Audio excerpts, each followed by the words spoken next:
আমি যুব সমাজ নিয়ে কথা বলবো।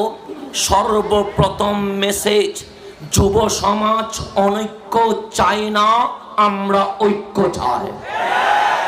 এখন গভীর মনোযোগ দিতে হবে।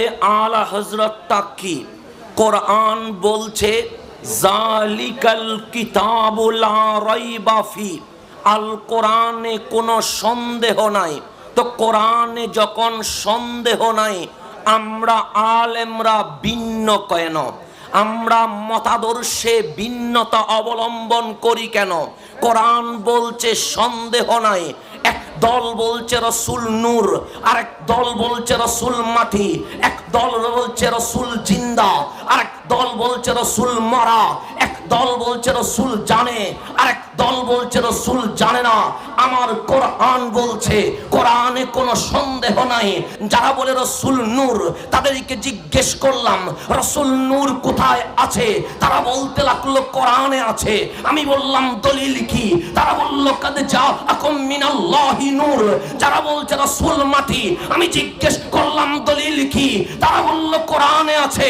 কুল ইন্নামা আনা বাশারুম মিসলুকুম, আমি সাধারণ মানুষ। আশ্চর্য হয়ে গেলাম, কোরআন বলে সন্দেহ নাই। এক দল বলছে রসুল নূর, তাও নাকি কোরআনে আছে। আরেক দল বলছে রসুল মাটি, তাও নাকি কোরআনে আছে। বেরেলির কলন্দরকে জিজ্ঞেস করলাম আলা হযরত রসুল কি হতে পারে?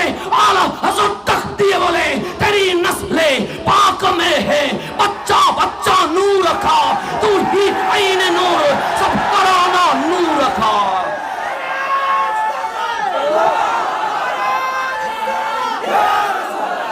তাহলে এক দল বলছে রসুল মাটি, সেও কোরআন নিয়ে বসে আছে। এক দল বলছে রসুল নূর, সেও কোরআন নিয়ে বসে আছে। আমি জিজ্ঞেস করলাম রসুল জিন্দা না মরা? এক দল বলছে রসুল তো জিন্দা। শুধু জিন্দা তা নয়, রওজা মুবারক দেখে বৈরবের আশিক রসুলদেরকে দেখতে পাচ্ছে। আমি বললাম দলিল কি? তখন কোরআন খুলে দিয়ে বলছে ওয়ালাল আখিরাতু খায়রুল লাকা মিনাল উলা।